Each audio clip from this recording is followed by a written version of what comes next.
Hebrews chapter 10, verses 19 through 39. A call to persevere in faith.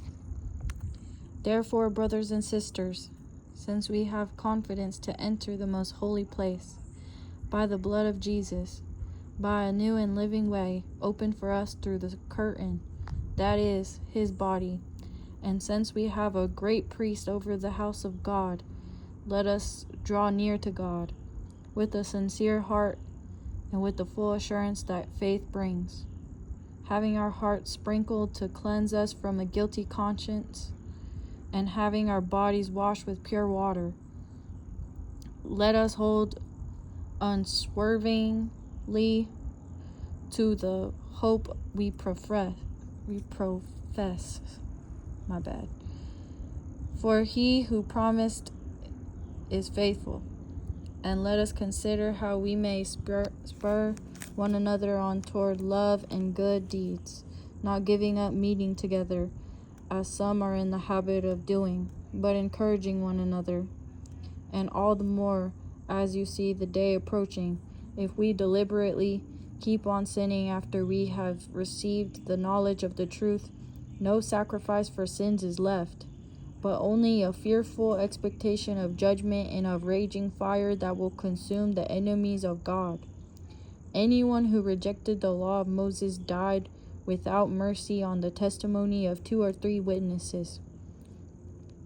How much more severely do you think someone deserves to be punished who has trampled the Son of God underfoot, who has treated as an unholy thing the blood of the covenant that sanctified them, and who has insulted the Spirit of grace?